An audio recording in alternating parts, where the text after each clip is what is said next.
Sachi sir ഇവിടേക്ക് വന്നാൽ പാസ്വാനെ കൂടെ കൂട്ടുമോ? അവനെ ഒന്ന് കാണാൻ തോന്നുന്നു. താൻ അവിടെ എത്തിയ കാലം മുതൽ തൻ്റെ നിഴൽ പോലെ കൂടെ ഉണ്ടായിരുന്നവനാണ്. ഒരു അനിയൻ്റെ കരുതലും സ്നേഹവും തന്നു കൂടെ നിന്നവൻ. അതൊക്കെ പോട്ടെ, എൻ്റെ ഭാവി നാത്തൂനുമായി കൊച്ചേട്ടനുള്ള കണക്ഷൻ പറ. ആദ്യം അമ്മു അവനെ വിടില്ലെന്ന ഭാവത്തിൽ ചോദിച്ചു. ഡൽഹിയിൽ വെച്ചാണ് ഞാൻ ലയയെ കാണുന്നത്. സാറിൻ്റെ കൂടെ അക്കാദമിയിലേക്ക് വരും. സാർ ഇടയ്ക്കൊക്കെ വീട്ടിലേക്ക് വിളിക്കും. പക്ഷേ ഒരു വട്ടം ലയനോട് ഇഷ്ടമാണെന്ന് പറഞ്ഞു. അന്ന് അവളുടെ പ്രായത്തിൻ്റെ പ്രശ്നമായി കണ്ട് ഞാനത് വിട്ടുകളഞ്ഞതാ. പക്ഷേ 5 വർഷമായിട്ടും അവളിൽ യാതൊരു മാറ്റവും വന്നിട്ടില്ലെന്ന് എനിക്ക് വിശ്വസിക്കാൻ കഴിയുന്നില്ല. എൻ്റെ കെട്ട് കഴിഞ്ഞാൽ അടുത്ത് തന്നെ കൊച്ചേട്ടൻ്റെ നടത്തണം അമ്മായി. ഇനി ഇങ്ങനെ കയറൂരി വിടാൻ പറ്റില്ല. അമ്മ കുറുമ്പോടെ പറഞ്ഞു. കിച്ചു അവളുടെ തലയിലൊന്ന് കൊട്ടിക്കൊടുത്തു. പിന്നീട് കല്യാണത്തിൻ്റെ തിരക്കുകളിലേക്ക് ഊളിയിട്ട് പാലാഴിയും ദ്വാരകയും രാകേഷും നിളമോളും ശില്പയും മുംബൈയിലേക്ക് തിരിച്ചുപോയി. കമ്പനിയിൽ അത്യാവശ്യ കാര്യങ്ങൾ ചെയ്തു തീർക്കാനുണ്ടായിരുന്നു. അച്ഛനും അമ്മയും നാട്ടിൽ തന്നെ നിന്നു. അജയ് നാട്ടിലൊരു കമ്പനി തുടങ്ങാനുള്ള ശ്രമങ്ങൾ തുടങ്ങിയിരുന്നു. അതിനുള്ള സ്ഥലം നോക്കാനും മറ്റും ഫൈസയും കിച്ചുവും കൂടി അവൻ്റെ കൂടെ ഉണ്ടായിരുന്നു. സന്ദീപിന് കുറച്ചുകൂടി വിപുലമായ ഒരു ക്ലിനിക്ക് തുടങ്ങാനുള്ള ആലോചനയിലായിരുന്നു. ആ സമയത്താണ് വിൽക്കാനിട്ടിരുന്ന 6 നില കെട്ടിടം അവരുടെ ശ്രദ്ധയിൽപ്പെട്ടത്. സന്ദീപും അജയും കൂടി അത് വാങ്ങി. 2 പേരുടെയും പേരിൽ കെട്ടിടം രജിസ്റ്റർ ചെയ്തു. താഴത്തെ 2 നില സന്ദീപിൻ്റെ ക്ലിനിക്കിനും ബാക്കി 4 നില അജയുടെ ഓഫീസിനും എടുക്കാമെന്ന് ധാരണയായി. നാട് ചുറ്റി നടന്ന മകൻ്റെ മാറ്റത്തിൽ അജയുടെ അച്ഛനും അമ്മയ്ക്കും ഒരുപാട് സന്തോഷം തോന്നി. അമ്മുവാണ് അവൻ്റെ ജീവിതത്തിൽ വെളിച്ചം കൊണ്ടുവന്നതെന്ന് അവർ സ്നേഹത്തോടെ ഓർത്തു. ഹരിയുടെയും രാഖിയുടെയും സപ്പോർട്ട് അജയ്ക്ക് വലിയ അനുഗ്രഹമായി. അവരുടെ പരിചയ സമ്പത്തും കഴിവും അവനെ സഹായിച്ചു. ഹരിയുടെയും രാഖിയുടെയും ഫ്രണ്ട് സർക്കിളിലുള്ള ജോലി കിട്ടാതെ നിൽക്കുന്ന കഴിവുള്ള കുറച്ചുപേരെ കമ്പനിയിലേക്ക് എടുത്തു. രാഖിയുടെ ഓഫീസിൽ നിന്നും പരിശീലനം കിട്ടിയ പരിചയസമ്പത്തുള്ള 2-3 പേരെ രാഖി ഇവിടേക്ക് കൊണ്ടുവരാൻ തീരുമാനിച്ചു. അവരെ ഹെഡാക്കി പുതിയതായി എടുത്തവരെ കൂടി ഉൾപ്പെടുത്തി 1-2 ടീമായി മാറ്റി ആദ്യം വർക്ക് സ്റ്റാർട്ട് ചെയ്യാനായിരുന്നു തീരുമാനം. രാകേഷിൻ്റെ കമ്പനിയുടെ ബ്രാഞ്ചായിട്ട് തന്നെയാണ് അജയും തുടങ്ങാൻ തീരുമാനിച്ചത്. വിവാഹശേഷം അമ്മു കൂടി വരുന്നതോടെ നല്ല രീതിയിൽ കമ്പനി മുന്നോട്ട് പോകുമെന്ന് അജയ്ക്ക് ഉറപ്പായിരുന്നു. വിവാഹത്തിന് 5 ദിവസം മുൻപ് രാകേഷും ശില്പയും മോളും തിരിച്ചു വന്നു. മുറ്റത്തൊരു ടാക്സി വന്ന് നിൽക്കുന്നത് കണ്ട് മാധുരി സാരിത്തുമ്പിൽ കൈ തുടച്ചുകൊണ്ട് അങ്ങോട്ടേക്ക് നോക്കി. കാറിന്റെ ഫ്രണ്ട് സീറ്റിൽ നിന്നും ഇറങ്ങുന്നവനെ കണ്ട് അവളുടെ കണ്ണുകൾ വിടർന്നു. ദീ പാസ്വാൻ ഓടി അവളുടെ അടുത്തേക്ക് വന്ന് അവളെ ഇറുക്കപ്പുണർന്നു. മാധുരി കണ്ണു നിറച്ച് അവനെ നോക്കി. അവൻ അതിശയത്തോടെ അവളെയും. അവിടുന്ന് വന്നതിൽ പിന്നെ നല്ല മാറ്റമുണ്ട്. മുഖത്തൊക്കെ വല്ലാത്ത തിളക്കം വന്നതുപോലെ. പാസ്വാ, സുഖമാണിവിടെ നിനക്ക്? മാധുരി അവൻ്റെ കവളിൽ കൈവച്ചുകൊണ്ട് ചോദിച്ചു. പിന്നെ അവിടുത്തെ നരകത്തിൽ നിന്ന് രക്ഷപ്പെട്ട് ഞാൻ എത്തിയത് സ്വർഗത്തിലല്ലേ ചേച്ചി? സച്ചി സാർ എന്നെ സ്വന്തം അനുജനെ പോലെയാണ് നോക്കുന്നത്. ഡീക്ക് നല്ല മാറ്റമുണ്ട്. ഒന്നുകൂടി സുന്ദരിയായി. അവളുടെ മൂക്കിൻ തുമ്പിൽ പിടിച്ചുകൊണ്ട് പാസ്വാൻ പറഞ്ഞപ്പോൾ മാധുരി കണ്ണീരോടെ ചിരിച്ചുപോയി. ഞാൻ കരുതി നീ വരില്ലെന്ന്. അതെന്താ? ഞാൻ അവനെ അവിടെ കളഞ്ഞിട്ട് വരുമെന്ന് കരുതിയോ? കാറിൽ ചാരി നിന്ന് കൈകെട്ടി രൂക്ഷമായി നോക്കുന്നവനെ കണ്ട് മാധുരി തലകുനിച്ചു. പാസ്വാൻ സച്ചിയെ കൂർപ്പിച്ചു നോക്കി. സച്ചി അവനെ നോക്കി കണ്ണിറക്കി. അതല്ല, ഞാൻ കരുതി സാർ ഇങ്ങോട്ട് വരുമ്പോൾ ഇവനെ കൂടെ കൊണ്ടുവരില്ലെന്ന്. അവൻ്റെ മുഖത്തേക്ക് നോക്കാതെ നിലത്തേക്ക് നോക്കി പറയുന്നവളെ സച്ചി രൂക്ഷമായി നോക്കി. സച്ചി കാറിന് പൈസ കൊടുത്ത് ബാഗുകൾ എടുത്ത് താഴെ വെച്ചു. അപ്പോഴേക്കും അകത്തുനിന്നും അമ്മു ഓടി വന്നു. പാസ്വാൻ അവളെ ഒന്ന് നോക്കി. അപ്പോഴാണവൻ അന്നത്തെ കാര്യം ഓർത്തത്. Welcome mister commissioner. അമ്മു അവൻ്റെ മുന്നിൽ വന്ന് ഇളിക്ക് കൈ കൊടുത്തുകൊണ്ട് പറഞ്ഞു. സച്ചി അവളുടെ തലയ്ക്കൊന്ന് കൊട്ടി. എവിടെ നിന്റെ പൊന്നാങ്ങളെയും കെട്ടിയോനും? 4 കൂടി രാവിലെ ഊരുതണ്ട ഇറങ്ങിയിട്ടുണ്ട്. സത്യം പറയല്ല സച്ചിയേട്ടാ, സ്വന്തം കല്യാണത്തിന് അടിമപ്പണി എടുക്കുന്ന കല്യാണച്ചക്കനെ ഞാൻ ആദ്യമായിട്ട് കാണുക. സച്ചി വാത്സല്യത്തോടെ അവളെ നോക്കി. പാസ്വാനും മാധുരിയും കൂടി ബാഗുകളെടുത്ത് അകത്തേക്ക് നടന്നു. പിന്നാലെ ഓരോന്ന് പറഞ്ഞ് സച്ചിയും അമ്മുവും. അമ്മു സച്ചിയെ സുലോചനയ്ക്കും രാഖിക്കും പരിചയപ്പെടുത്തി കൊടുത്തു. പാസ്വാൻ അവനെ സഹായിക്കാൻ നിൽക്കുന്ന പയ്യനാണെന്ന് പറഞ്ഞു. അവനും മാധുരിയും തമ്മിലുള്ള അടുപ്പത്തിൽ സുലോചനയ്ക്ക് സംശയം തോന്നി. മാധുരിക്ക് ഇവരെ നേരത്തെ അറിയോ? സുലോചന ചോദിച്ചപ്പോൾ മാധുരി സച്ചിയുടെ മുഖത്തേക്ക് നോക്കി. മാധുരി ആരാണെന്ന സത്യം ഇതുവരെ സുലോചനയ്ക്ക് അറിയില്ല. അത് മുംബൈയിൽ വെച്ച് എൻ്റെ അമ്മയെ നോക്കാൻ നിന്ന് മാധുരിയായിരുന്നു. അങ്ങനെയുള്ള പരിചയമാണ്. സച്ചി പറഞ്ഞപ്പോൾ മാധുരി അവനെ നോക്കി. സച്ചി അവളെ നോക്കിയൊന്ന് കണ്ണ് ചെമ്മി. ശില്പയുടെ അകന്ന ബന്ധത്തിലുള്ള കുട്ടിയാണെന്നാണ് കിച്ചു അവരോടൊക്കെ പറഞ്ഞിരുന്നത്. എന്തുകൊണ്ടോ മാധുരിയെക്കുറിച്ച് അവരോടൊന്നും മോശമായി അറിയാൻ പാടില്ലെന്ന് കിച്ചുവിന് നിർബന്ധമായിരുന്നു. ആണോ? നല്ല കുട്ടിയാ മോനെ. അമ്മുവിന് അവളെന്ന് വെച്ചാൽ നല്ല ജീവന. എല്ലാം അറിഞ്ഞു ചെയ്യുന്ന സ്വഭാവമാണ്. സംസാരിക്കുന്നുണ്ടെന്ന് പോലും സംശയമാണ്. സുലോചന മാധുരിയെ നോക്കി പറഞ്ഞു. മാധുരി നൊമ്പരമൊളിപ്പിച്ച പുഞ്ചിരിയോടെ അവിടുന്ന് നടന്ന് പിന്നാമ്പുറത്തേക്ക് ഇറങ്ങി. തന്നെക്കുറിച്ച് അറിയുന്നതുവരെ മാത്രമേ ഇങ്ങനെ സംസാരിക്കൂ എന്ന് വേദനയോടെ അവൾ ഓർത്തു. സ്വന്തം കുടുംബത്തിന് വേണ്ടി ഇല്ലാതായതാണ് തൻ്റെ ജീവിതം. വീട്ടുകാർ തന്നെ ഇപ്പോൾ ഓർക്കുന്നുണ്ടാവുമോ? മാധുരി ഭിത്തിയിലേക്ക് ചാരി നിന്ന് കണ്ണുകളടച്ചു നിന്നു.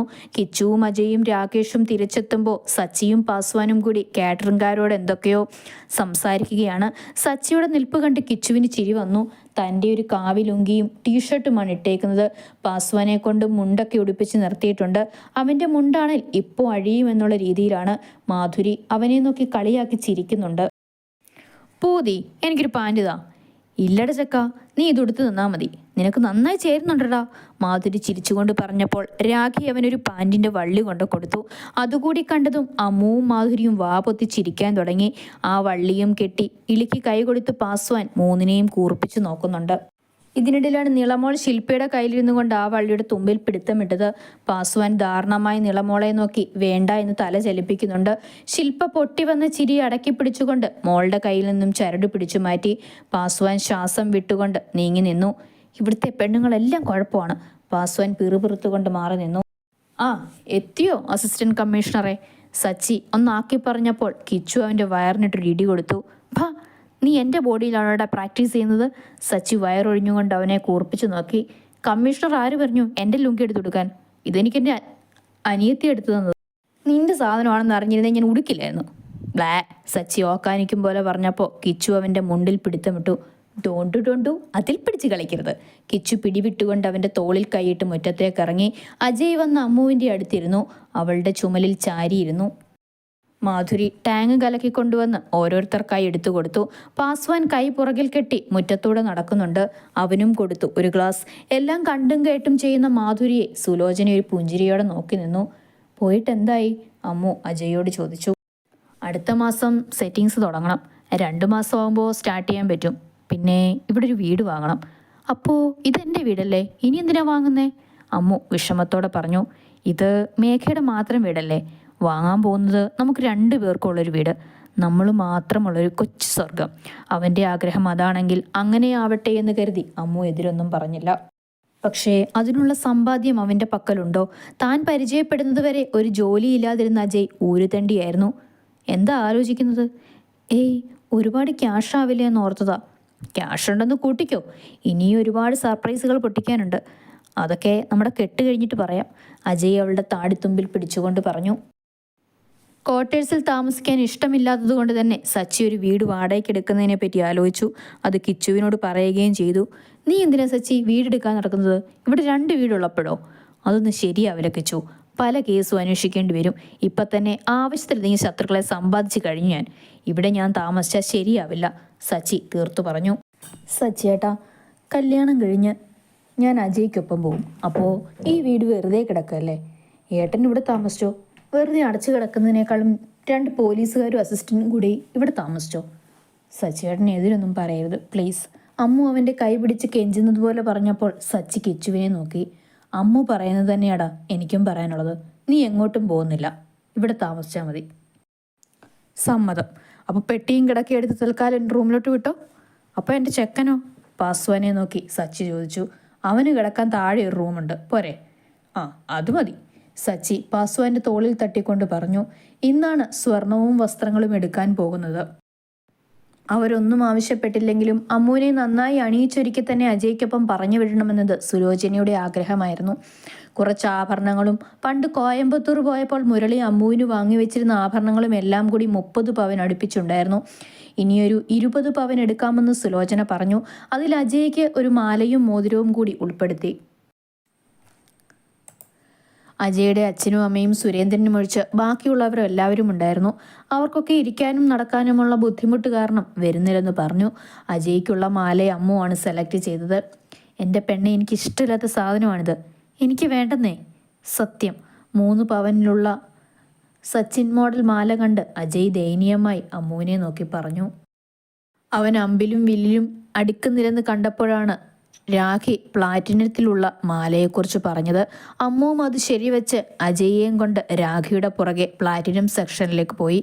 നല്ലൊരു ഭംഗിയുള്ള മാല അമ്മു തിരഞ്ഞെടുത്തപ്പോൾ അജയ്ക്കും അത് ഇഷ്ടപ്പെട്ടു. അത് അപ്പോൾ തന്നെ അമ്മുവിനെ കൊണ്ട് അജയ് കഴുത്തിലിടിപ്പിക്കുകയും ചെയ്തു.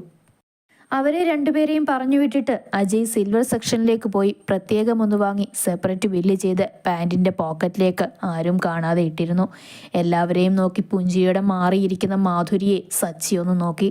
ഡോ, താനിങ്ങി വന്നേ. സച്ചി അവളെ വിളിച്ചു. മാധുരി എന്താണെന്ന പോലെ അവനെ നോക്കി. എനിക്കൊരു സാധനം സെലക്ട് ചെയ്യാനാ. എല്ലാവരും വലിയ ബിസി. താനിവിടെ ഒറ്റയ്ക്കിരിക്കുമല്ലേ, എൻ്റെ കൂടെ ഒന്ന് വന്നേ. സച്ചി അവളെയും വിളിച്ചു കൊണ്ടുപോയി. മാധുരിക്ക് ആകെ ചമ്മല് തോന്നി. അവനെ പോലെ ഒരാളോടൊപ്പം നടക്കാൻ അവൾക്കൊരു അപകർഷത തോന്നി. തനിക്ക് എന്ത് യോഗ്യതയാണ് ഇവർക്കൊപ്പം നടക്കാനെന്ന് അവൾ ഓർത്തു. സച്ചി അവളെ ചെയറിലിരുത്തി. അവനും തൊട്ടടുത്തുള്ള ചെയറിലിരുന്നു. എന്തു വേണം സർ? സെയിൽസ്മാൻ സച്ചിയോട് ചോദിച്ചു. മൂക്കുത്തി. മാധുരി അവനെ അതിശയത്തോടെ നോക്കി. അമ്മുവിന് കൊടുക്കാനായിരിക്കും. അമ്മുവിന് നീലക്കൊള്ളുള്ള മൂക്കുത്തി നന്നായി ചേരും. മാധുരി പുഞ്ചിരിയോടെ ഓർത്തു. നിറയെ മൂക്കുത്തി വെച്ചിരുന്ന ഒരു തട്ട് അവരുടെ മുൻപിലേക്ക് സെയിൽസ്മാൻ വെച്ചു കൊടുത്തു. സച്ചി ഏതെടുക്കണമെന്നറിയാതെ നോക്കിയിരുന്നു. ഒന്ന് സെലക്ട് ചെയ്യടോ. എനിക്ക് ഇതിലെത്ര സെലക്ഷൻ പോരാ. മാധുരി അവനെ നോക്കിയിട്ട് അവൾ മനസ്സിൽ കണ്ടൊരു മൂക്കുത്തി തന്നെ കയ്യിലെടുത്തു. സച്ചിയുടെ കണ്ണുകൾ വിടർന്നു. നല്ല ഭംഗിയുണ്ടായിരുന്നു ആ മൂക്കുത്തിക്ക്. ഇത് കൊള്ളാലോ, നല്ല ഭംഗിയുണ്ട്. സച്ചി കയ്യിലെടുത്തുകൊണ്ട് പറഞ്ഞു. സർ, വൈഫിന് നന്നായി ചേരും. മാഡം ഒന്ന് ഇട്ടു നോക്കൂ. സെയിൽസ്മാൻ ഭവ്യതയോടെ മാധുരിയെ നോക്കി പറഞ്ഞതും അവൾ പകപ്പോടെ അയാളെ നോക്കി. സച്ചിയാണേൽ മിടിച്ചു നോക്കിയിരുന്നു പോയി. അത് ഞാൻ മാധുരി തിരുത്താൻ ശ്രമിച്ചപ്പോൾ സച്ചി ആ മൂക്കുത്തിയെടുത്ത് മാധുരിക്ക് നീട്ടി. അവൾ അവനെ പകച്ചു നോക്കിയിരുന്നു. തനിക്ക് തന്നെയാടോ. തൻ്റെ മൂക്കുത്തിലെ കല്ലിളകിപ്പോയിട്ടുണ്ട്. അത് തൻ്റെ മുഖത്തിനൊട്ടും ചേരുന്നില്ല. സച്ചി ഒരു പുഞ്ചിരിയോടെ പറഞ്ഞപ്പോൾ മാധുരി തറഞ്ഞിരുന്നു പോയി. സച്ചി തന്നെ അവളുടെ മൂക്കുത്തി ഊരിയെടുത്ത് ഇട്ടുകൊടുത്തു. മാധുരി വിറയലോടെ ഇരുന്നു പോയി. എന്തൊരു ഭംഗിയുണ്ടോ ഇപ്പോൾ. സച്ചി അടിപൊളിയെന്ന് ആംഗ്യം കാണിച്ചു പറഞ്ഞു. മാധുരി സോഫയിൽ പോയിരുന്നു. അവളുടെ കണ്ണുകൾ നിറഞ്ഞൊഴുകിപ്പോയി. എന്തായിരുന്നു ഇവിടെ? സച്ചിയെ നോക്കി കൈ കെട്ടിക്കൊണ്ട് കിച്ചു ഗൗരവത്തിൽ ചോദിച്ചു. എന്ത്? പാവം കൊച്ചാടാ, അതിൻ്റെ മൂക്കുത്തിക്കല്ലൊക്കെ പോയി ഒടിയാറായി. നിങ്ങളൊക്കെ ഓരോന്ന് വാങ്ങുന്നത് കണ്ട് ഒരു നോക്കുകുത്തിയെപ്പോലെ അവിടെ മാറിയിരിപ്പുണ്ടായിരുന്നു. അപ്പോഴേ തോന്നിയതാ അവൾക്കും എന്തെങ്കിലും വാങ്ങിക്കൊടുക്കണമെന്ന്. ഞാനത് വാങ്ങിക്കെടുത്തപ്പോൾ അവളുടെ മുഖത്ത് തെളിഞ്ഞ പുഞ്ചിരിയുണ്ടല്ലോ, അത് കണ്ടപ്പോൾ മനസ്സങ്ങ് നിറഞ്ഞു പോയടാ. കിച്ചു സച്ചിയുടെ വാക്കുകൾ കേട്ട് അവൻ്റെ ചുമലിലൊന്ന് തട്ടി. സച്ചി പണ്ടേ അങ്ങനെയാണ്. ആരുടെയെങ്കിലും കണ്ണൊന്ന് നിറഞ്ഞാൽ അപ്പോൾ അവൻ്റെയും കണ്ണ് നിറയും. തങ്ങളാരും മാധുരിയെ ശ്രദ്ധിച്ചില്ലെന്നോർത്ത് കിച്ചുവിന് ചളിപ്പ് തോന്നി. വാടാമല്ലി നിറത്തിലുള്ള കാഞ്ചീപുരം സാരിയായിരുന്നു അമ്മുവിനെടുത്തത്. മാധുരിക്കും കിട്ടി 3 ജോഡി സാരി. പാസ്വാന് സച്ചിയും കിച്ചുവും വാങ്ങിക്കൊടുത്തു. അവനൊരു മുണ്ടും വാങ്ങി. ഒരുക്കങ്ങൾ തകൃതിയായി നടന്നുകൊണ്ടിരുന്നു. സച്ചി ജോലിയിൽ പ്രവേശിച്ചു. കിച്ചു സാവകാശം ചോദിച്ചിരിക്കുകയാണ്. കല്യാണം കഴിഞ്ഞ് അടുത്ത ദിവസം ജോയിൻ ചെയ്യണമെന്ന് ഉത്തരവ് വന്നു. കമ്പനിയുടെയും ക്ലിനിക്കിൻ്റെയും കാര്യങ്ങളുമായി സന്ദീപും അജയും തിരക്കിലായി. അമ്പലത്തിൽ വെച്ച് താലികെട്ടും അവിടുത്തെ തന്നെ ഓഡിറ്റോറിയത്തിൽ സദ്യയും ഏർപ്പാട് ചെയ്തിരുന്നു. ബാക്കി ചടങ്ങുകൾ ഓഡിറ്റോറിയത്തിൽ വെച്ചാണ്. ഇന്നാണ് ഹൽദി ദിവസം. ഇന്നൊരു രാവ് പുലരുമ്പോൾ ഔദ്യോഗികമായി അമ്മു അജയ്ക്ക് സ്വന്തമാകും. ഹരിയും കിച്ചുവും പാസ്വാനും കൂടിയാണ് ഡെക്കറേഷൻ്റെ കാര്യങ്ങൾ. ഹൽദിക്കും ചെറിയൊരു പാർട്ടിക്കും വേണ്ടി മുറ്റത്ത് പന്തലുയർന്നിട്ടുണ്ട്. മഞ്ഞയും ഓറഞ്ചും കലർന്നൊരു ധാവണിയായിരുന്നു അമ്മുവിൻ്റെ വേഷം. മഞ്ഞ ജമന്തിപ്പൂക്കൾ കൊണ്ടൊരു വളയം അവളുടെ തലയിൽ സ്ഥാനം പിടിച്ചിട്ടുണ്ട്. അവൾക്ക് തൊട്ടടുത്തുള്ള ഇരിപ്പിടത്തിൽ അജയും ഇരിപ്പുണ്ട്. ഒരു മഞ്ഞ കുർത്തിയും വൈറ്റ് പാൻറ്റും ഇട്ടിട്ടുണ്ട്. എല്ലാവരും രണ്ടാളെയും മഞ്ഞൾ തേപ്പിച്ച് വായിൽ മധുരവും വെച്ച് കൊടുക്കുന്നുണ്ട്. പിന്നെ ഡാൻസും പാട്ടുമായി കൂടിയപ്പോൾ അജയ് അമ്മുവിനെയും വലിച്ചുകൊണ്ട് കുളപ്പടവിലേക്ക് ഓടി. കിച്ചു അത് കണ്ടെങ്കിലും കാണാത്തതുപോലെ നിന്ന് ഭക്ഷണം വിളമ്പുന്ന തിരക്കിലായിരുന്നു. അജയ് അമ്മുവിനെ എടുത്തുയർത്തി ചുറ്റുമതിലിൻ്റെ ആരും കാണാത്ത വശത്തുള്ള പടവിലേക്ക് ചുമരിൽ ചേർത്ത് നിർത്തി. എന്താ? അമ്മു പകപ്പോടെ ചോദിച്ചു. അജയ് അവളെ ഒന്നുകൂടി തന്നിലേക്ക് ചേർത്ത് പിടിച്ചു. ഞാൻ മഞ്ഞൾ തേച്ചില്ലല്ലോ. എന്താ, ഞാൻ തേക്കണ്ടേ? അതിന് മഞ്ഞളില്ലല്ലോ ഇവിടെ. ഉണ്ടല്ലോ, ഞാൻ തേച്ചു തരാം. അജയ് അവൻ്റെ കവിൾ അവളുടെ കവിളിലേക്ക് ചേർത്ത് വെച്ചു. ശേഷം ഒന്നുരച്ച് അവൻ്റെ കവിളിലെ മഞ്ഞൾ അവളുടെ കവിളിൽ തേച്ചു. അമ്മു ഒന്ന് വിറച്ചുപോയി. അവൻ്റെ ചുമലിൽ വിരൽ മുറക്കി അവൾ ഒന്ന് ഉയർന്നു പൊങ്ങി. അജയ് അവളുടെ ഇരു കവിളിലും തൻ്റെ കവിളുകൊണ്ട് ഉരസിക്കൊണ്ടിരുന്നു. അമ്മു പകുതി കൂമ്പി അടഞ്ഞുപോയ കണ്ണുകൾ ഉയർത്തി അവനെ നോക്കി. കയ്യിൽ കരുതിയിരുന്ന കുറച്ചു മഞ്ഞൾ അവൻ ധാവണിക്കിടയിലൂടെ അവളുടെ വയറിൽ തേച്ചു. അമ്മു പൊള്ളിപ്പിടഞ്ഞുകൊണ്ട് അവൻ്റെ കഴുത്തിൽ മുഖമമർത്തി. ഇന്നൊരു രാവ് കൂടിയേ നമുക്കിടയിലൊരു അതിർവരമ്പുകൾ ഉണ്ടാവുകയുള്ളൂ മേഘ. നാളെ മുതൽ നമ്മൾ ഒന്നിച്ചാണ്. അവളെ വരിഞ്ഞു മുറുക്കി അവളുടെ പിൻതലയിൽ മുഖമമർത്തി അജയ് പറഞ്ഞു. അവിടെ തിരക്കു അജയ്, അമ്മു ദുർബലമായ ശബ്ദത്തിൽ പറഞ്ഞു. അമ്മു മുഖമുയർത്തി അവനെ നോക്കി. വല്ലാത്തൊരു ഭാവമാണ് അവന് ആത്മാവിൽ വലിച്ചടുപ്പിക്കുന്നത് പോലെ. അമ്മു, ഭക്ഷണം കഴിക്കാൻ വന്നോ? നേരം വൈകി. പുറത്തുനിന്ന് മാധുരി ഉറക്കെ വിളിച്ചു പറഞ്ഞപ്പോൾ അമ്മു ഞെട്ടി അവനിൽ നിന്നും അകന്നു മാറി ധൃതിയിൽ പടവുകൾ ഓടിക്കേറി.